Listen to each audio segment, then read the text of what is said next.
In this video, you're going to learn how to vanish any coin. As you can see, this is a really deceptive vanish that creates the illusion you're just taking a coin, and then with a little bit of magic, that coin disappears.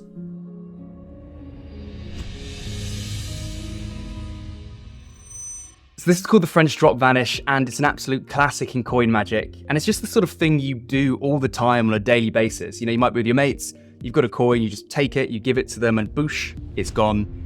And yeah, it's just a lot of fun to do. So what I've done is I've broken this move down into 3 separate parts so you can learn it as fast as possible. By the way, if you're new here, then my name's Oscar Owen and I'm a professional magician living in London. And this channel is all about learning magic and skills to make you the most interesting person in the room. So if that's something you quite like the sound of, make sure you subscribe. Anyway, enough chit chat, let's go to part 1, which is understanding the right grip for the French drop vanish. So part 1 is you need to practice actually taking the coin in your hand. This might sound a little bit counterintuitive, but hear me out. You want to begin by actually holding the coin in your fingers like this and then taking it. And the reason for this is that in magic, we want everything to be as natural as possible. Everything we do in magic needs to be justified, and therefore it's really going to help you out if you know what it looks like if you were to actually take the coin, so that when it comes to doing the vanish, you can just mimic this move, but obviously we'll do a sleight and you don't really take the coin. So what I want you to do is hold the coin like this between your thumb and these 3 fingers, and then come in with your other hand and make sure your thumb passes between the gap between your thumb and middle finger. Then simply take the coin and allow your hand to drop to the side,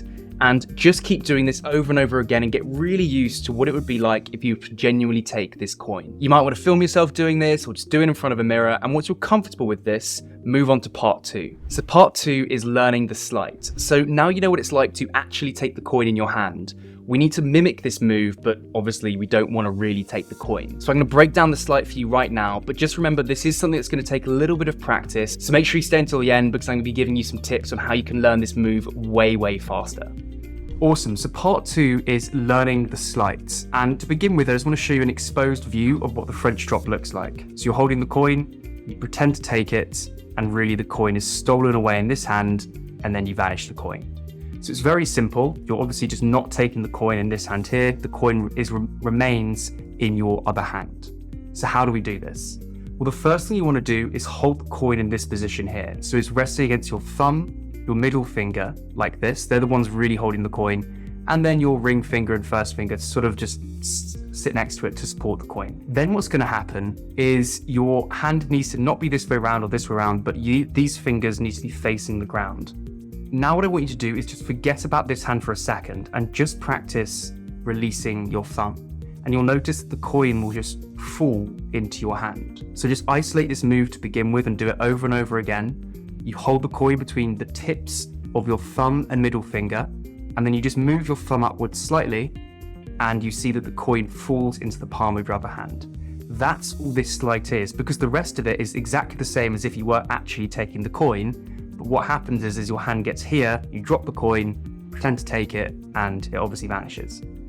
So hold the coin between your thumb and middle finger, and then once you're decent at dropping the coin and it reliably lands in your palm, you're ready to bring in the other hand.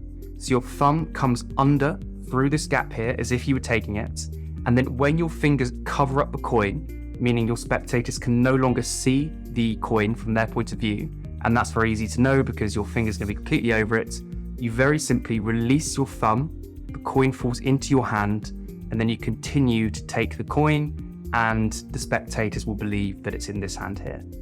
So just to recap one more time, you hold the coin between the tips of your thumb and middle finger, your thumb in the other hand comes over through this gap, you close your fingers around the coin, then drop it, and then pretend to take it. Now in part 3, we're going to be going over some subtleties and ways to make this even more convincing. But for now, all you need to do is just practice the technique and get the muscle memory down. So literally just sit there with a coin on your desk and pretend to take it over and over again until you really build up that muscle memory. Now you can use pretty much any size coin to do this. It doesn't have to be a big coin or a small coin. That being said, generally the bigger the coin is, the easier it is to learn just because it's slightly less fiddly. You can also use things like rings or sweets, but just to begin with, let's stick with coins, as it just means you can follow along in this tutorial slightly easier. But when you get good at this move, it's really good fun because you can just sort of, take a coin, whatever, and then make it vanish instantly like that.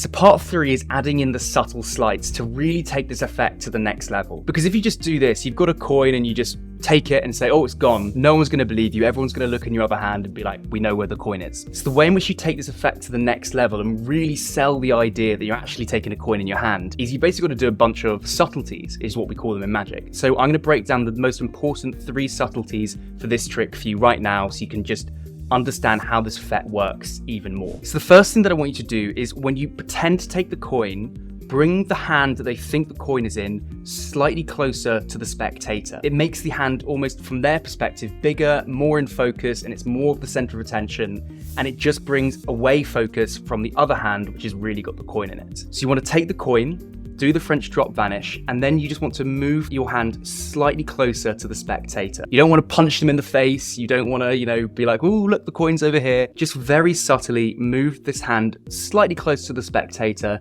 It just makes it a little bit more in focus and just sells the illusion a little bit more. Tip number 2 is conversely, what you want to do is move the hand with the coin in it down to your side. So you'll notice that when you actually take the coin, the natural thing to do with this hand is to move it down to the side and, drop it down because there's nothing in it. So you're going to do the same here. You want to pretend to take the coin and then just gently drop this hand down. Sometimes what I like to do as well is just tap the back of this hand and then drop it down, and that just emphasizes that the coin is really in this hand when it's not.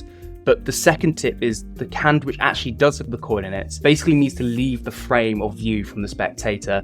And the best way to do this is just to casually drop it down by your side whilst you move your other hand slightly closer to the spectator, and putting those 2 things together just sells this illusion a little bit more. Now finally, part 3 is to do with your eyes and your body. The most important thing you can do is you need to basically turn your body to really focus and look at this hand. Let me give you 2 examples. Imagine I took the coin, but I just did this, and I followed the hand where the coin is actually in.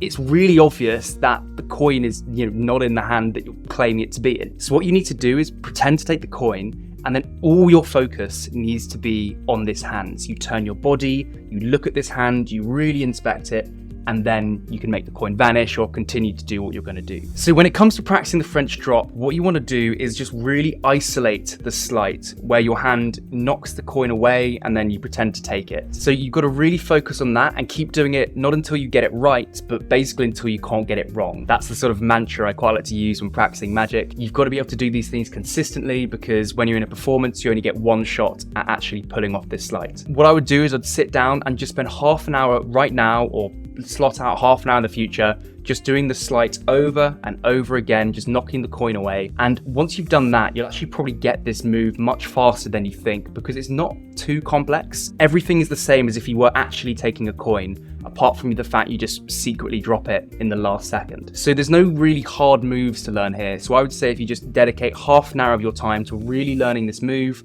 and then after that have a little focus and think about the subtleties that I mentioned at the end of this video, you should be able to get this move down by the end of the day. Also, if you want to become a real wizard and you want to learn 5 amazing magic tricks completely free, no strings attached, then just click the first link down in the description where you can access my free magic masterclass. Inside, I teach you how to read the mind of your spectator, how to do the same effects that Dynamo does on national television, and also how to get reactions like this.